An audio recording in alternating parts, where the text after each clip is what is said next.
5 sur 7 matin, bienvenue si vous venez à l'instant de nous rejoindre. Comment se portent nos producteurs agricoles?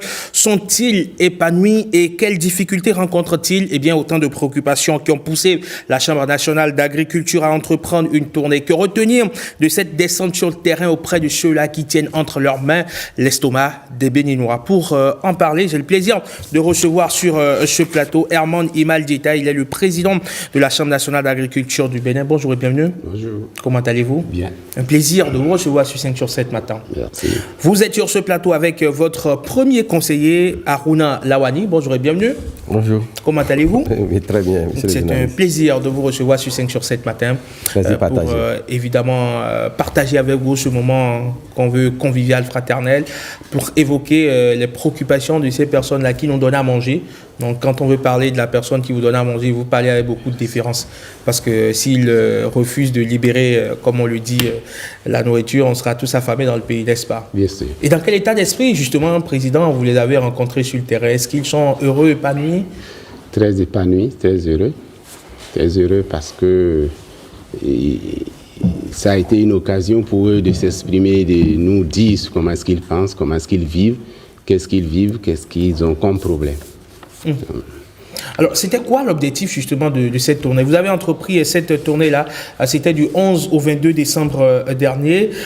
Il y a eu une tournée dans les 77 communes du Bénin, des séances d'appréciation par les acteurs de la filière agricole pour apprécier les actions menées par le gouvernement dans le secteur à travers son PAG, les PAG 1 et 2 à nos jours. Oui, c'est vrai, c'est ce que nous avions fait. On a parcouru les 77 communes. Depuis, nous l'avons commencé le 11 de ce mois, 11 décembre, nous avons fini le 23 décembre. Nous l'avons fait parce qu'on a voulu donner l'occasion à nos agriculteurs de s'exprimer. Dans un premier temps, de faire le point eux-mêmes de ce que chaque commune a pu bénéficier des actions du gouvernement, de son Excellence le président Patrice Talon depuis 2016 jusqu'à aujourd'hui à travers les PAG 1 et 2. Ensuite, après avoir fait ce bilan, nous avons voulu avoir leur appréciation. Comment ils apprécient les actions qui ont été menées en leur faveur. Et à la suite, qu'est-ce qu'ils attendent comme doléances, qu'est-ce qu'ils ont comme doléances vis-à-vis du gouvernement pour le reste de son mandat. Donc voilà l'objectif qui nous a amené à parcourir toutes les 77 communes de notre pays. Alors vous étiez plus dans le septentrion et dans le département des collines. Qu'est-ce que vous avez entendu comme préoccupation de la part de nos producteurs? Effectivement, nous avons fait plusieurs équipes. Mon équipe a parcouru plus le septentrion, mais aussi le sud. Nous avons fait la zone de Boycon, Glazoué, les communes de Dassa et autres. Et nous les avons écoutés, comme vous l'avez demandé. Ils ont d'abord, dans un premier temps, fait, comme je le disais, le bilan de tout ce qu'ils ont reçu, tout ce qu'ils ont pu bénéficier de ce gouvernement. Et ensuite, ils ont posé les doléances. Ils ont apprécié ce qui a été fait, puisque pour eux, c'est comme le gouvernement, c'est le danseur, il est en train de danser, même s'il pense qu'il danse bien. C'est celui qui est assis derrière lui qui voit les mouvements de ses fesses. Donc voilà ce qui a été l'appréciation des producteurs. Mais dans toutes les communes que moi j'ai eu à parcourir, le premier conseiller va peut-être vous dire dans la zone, nous avons été plus que satisfaits parce que nos attentes ont été vraiment comblées à plus de 150%, parce que ces producteurs ont souhaité que ces genres de rencontres se fassent à chaque année et ont même souhaité que ça ne s'arrête pas au niveau commune, qu'on descende jusqu'au niveau d'arrondissement pour impacter plus de producteurs, parce que ça les a permis vraiment de s'exprimer et de dire de vive voix au président de la République ce qu'il pense. D'accord. Alors, monsieur Lawani, vous étiez plus dans le sud de notre pays. Est-ce que les préoccupations étaient identiques, les préoccupations des producteurs dans les régions que vous avez visitées étaient identiques à celles qu'on a rencontrées dans le septentrion? J'imagine qu'il y a eu une séance de débriefing où vous avez parlé de tout ceci. Oui, merci, monsieur le journaliste. Je pense que d'une région à une autre, les préoccupations ne peuvent pas être les mêmes. Et il y a des préoccupations qui sont pratiquement les mêmes d'une région à une autre, mais il y a des spécificités.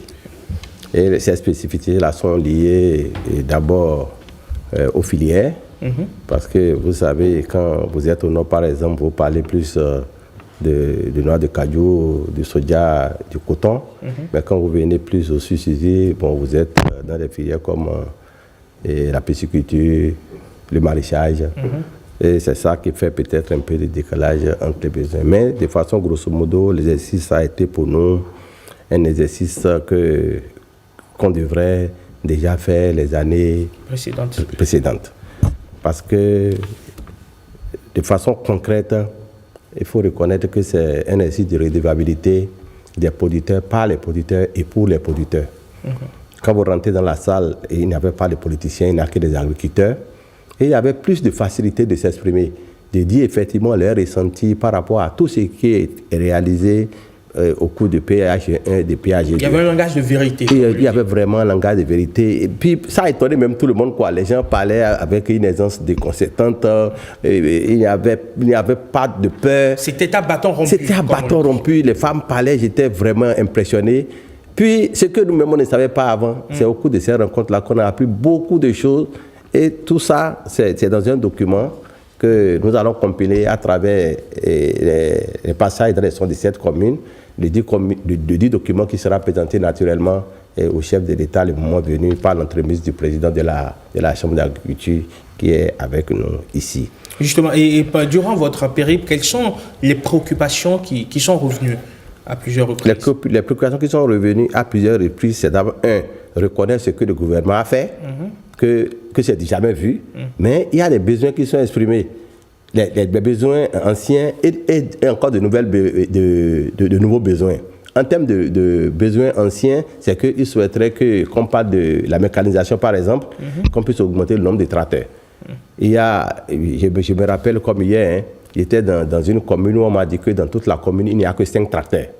Donc l'idée est d'augmenter le nombre de tracteurs dans cette commune, par exemple. Quand vous êtes dans la communauté des pisciculteurs, le premier besoin chez eux là-bas, c'est l'alimentation, parce qu'ils disent que l'alimentation, ça fait 70% du coût de revient du poisson. Et quand vous rentrez, par exemple, dans les milieux de maraîchage, c'est qu'ils parlent de serre, parce que ça, c'est ça la nouveauté. On n'était pas habitué aux serres avant. De plus en plus, aujourd'hui, les gens s'accommodent, ils veulent qu'on multiplie les serres sur les espaces maraîchers. D'accord. Très bien. Quand vous rentrez dans chaque filière, il y a des spécificités et avec son lot de recommandations qui est porté effectivement à l'attention du chef de l'État. Et bon, nous souhaitons vraiment que le gouvernement puisse effectivement prêter une oreille attentive à toutes ces doléances que nous avons portées sur le terrain. Alors, Monsieur Diéta, vous avez associé donc à ces rencontres-là de langage, où il y a eu un langage de vérité. À côté de cela, il y a eu des visites de terrain. C'était quoi l'objectif?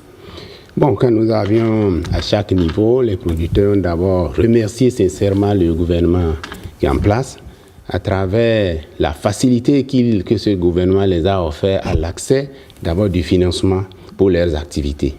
Ils ont parlé sincèrement et de manière vraiment sérieuse de tout ce qu'ils ont pu obtenir comme facilité concernant par exemple les intrants agricoles, toutes filières confondues. Ils ont reconnu les efforts des gouvernements pendant ces crises que nous avons traversées, à savoir le Covid-19 et la guerre au niveau que vous connaissez très bien, qui a eu un impact sur l'achat des intrants. Mais malgré ça, notre pays a été le pays qui a pu mettre ces intrants à disposition des producteurs à un prix moyen, à un prix assez, et qui a permis aux producteurs de continuer leurs activités, même si cela nous a coûté certains problèmes. C'est parce que nos intrants ont coûté moins cher que dans les pays voisins qu'il y a eu revendre ce que nous avons appelé le bradage de ces intrants que certains Béninois s'adonnent comme activité pour se faire de l'argent. Ils prennent ces intrants qui ont été subventionnés et qu'ils revendent dans les autres pays. Ils ont reconnu vraiment, même s'ils veulent, que des efforts soient encore faits pour qu'il y ait plus qu'il y ait moins de, les intrants les soient servis à un prix encore moins, c'est plus accessible. Ils ont reconnu quand même de ces efforts qui ont été faits. En plus de ça, ils ont reconnu, ils nous ont cité tout ce qu'ils ont pu bénéficier comme infrastructure. Et en le citant, nous, pour vraiment vérifier la réalité de ce qu'ils sont en train de dire. On choisit, par exemple, on dit, bon, vous nous avez dit que vous nous avez bénéficié de telle infrastructure, ceci, amenez-nous. On veut voir une de ces infrastructures et c'est nous qui choisissons au hasard pour voir s'ils n'ont pas menti. Et comme le premier conseiller l'a dit, ça a été un langage de vérité. Ils ont senti qu'ils n'ont pas affaire à leurs aux politiciens. Et nous pensons que de cette manière, ce que nous disons est plus fidèle et plus sérieuse, de manière que ce soit les politiciens qui viennent de le dire. D'accord, très bien.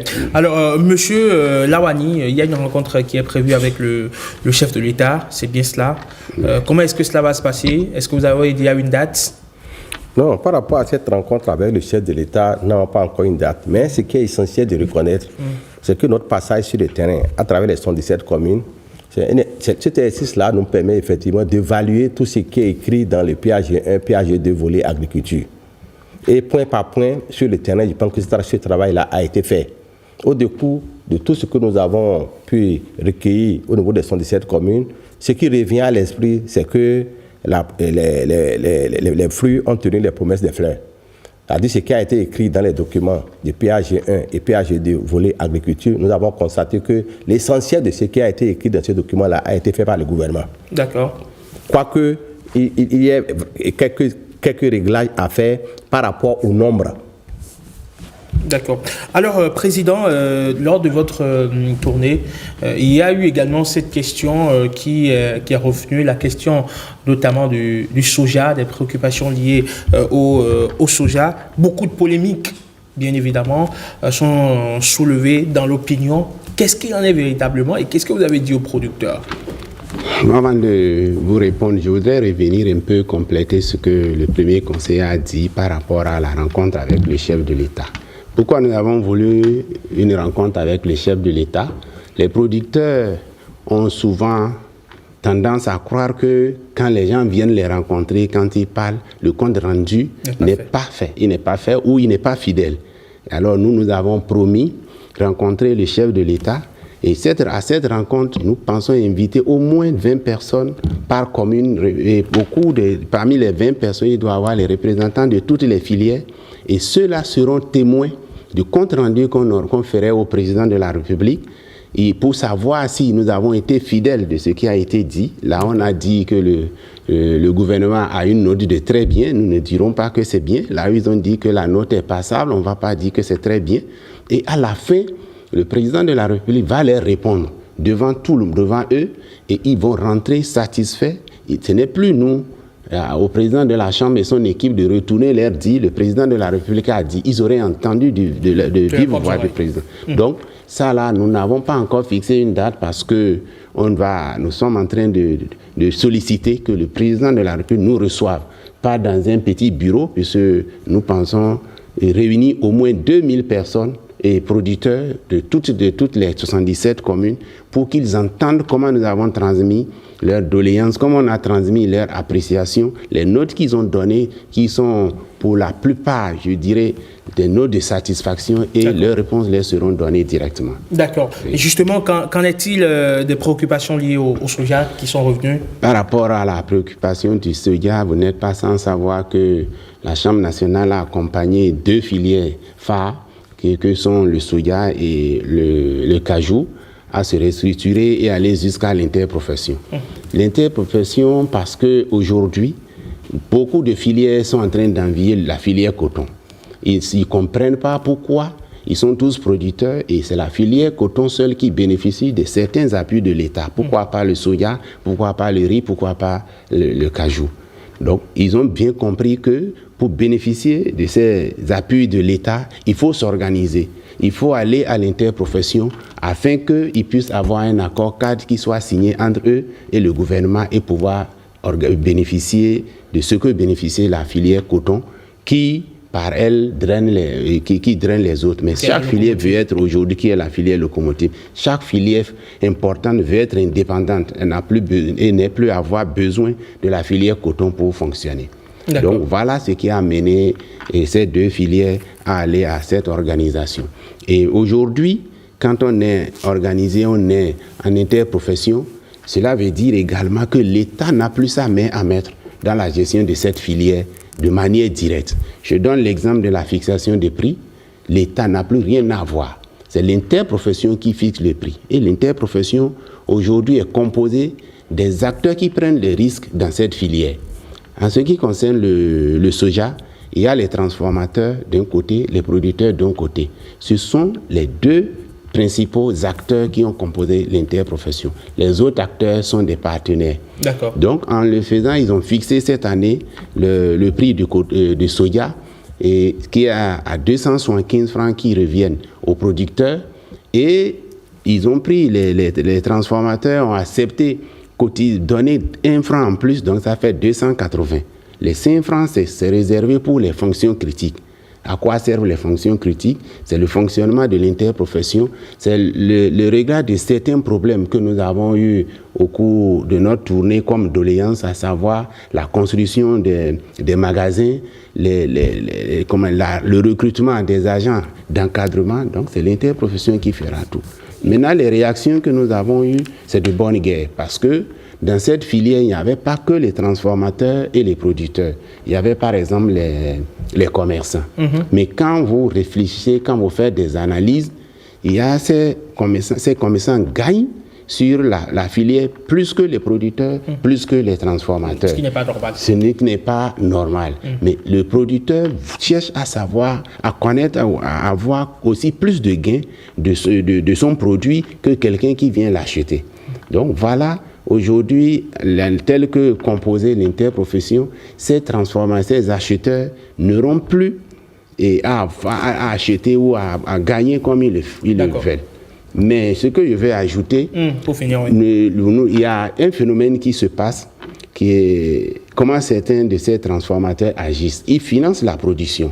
Ils financent la production du soja et après ils récupèrent le soja en nature à un prix de la moitié de ce que le producteur devait vendre. Ça, nous ne le refusons pas. Si je suis commerçant, je finance 2-3 producteurs, ça ne m'empêche pas. C'est un contrat que nous signons.